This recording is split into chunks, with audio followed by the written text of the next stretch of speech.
السلام عليكم ورحمة الله وبركاته. أشارككم شباب معاكم محمد من قناة الجيمرز الأرنولوج. جايب لكم شيء جديد، هو أكبر عمارة في لعبة GTA سان أندرياس.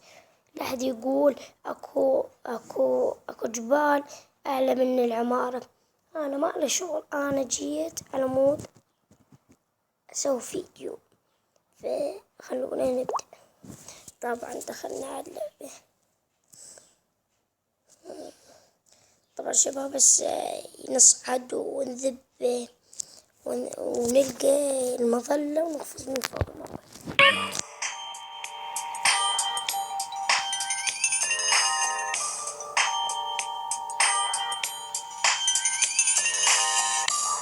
طبعا شباب راح اقطع الفيديو على ما ارجع واروح للمرج.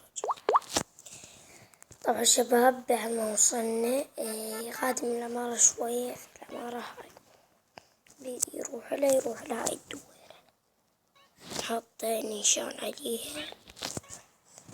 طبعا شباب هسه نركب سيارة. السيارة مو لازم، لا الدراجة حلوة. هسه نركب الدراجة نروح مو شرطة.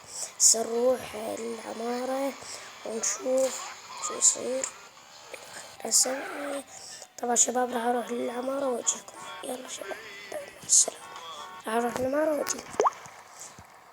طبعا شباب بعد ما وصلنا للعمارة هسه نشوف هاي الدويرة. هنا خاف يقول واحد هنا مدري ماشي، هي هنا. هسه نطب، يلا بسم الله. هسه المظلة ايش تسوي؟ تاخذ مظلة كيفك تقدر تشمر روحك، ما تشمر تقدر اي شي يعني. هسه نشمر روحتنا، إذا بالبلاي تدوس دارة وإذا بالموبايل تدوس هذا السهم. بس نصعد، خلينا ما محتاج.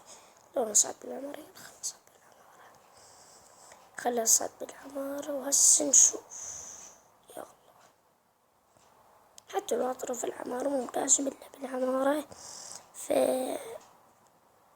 هسه نروح عليها.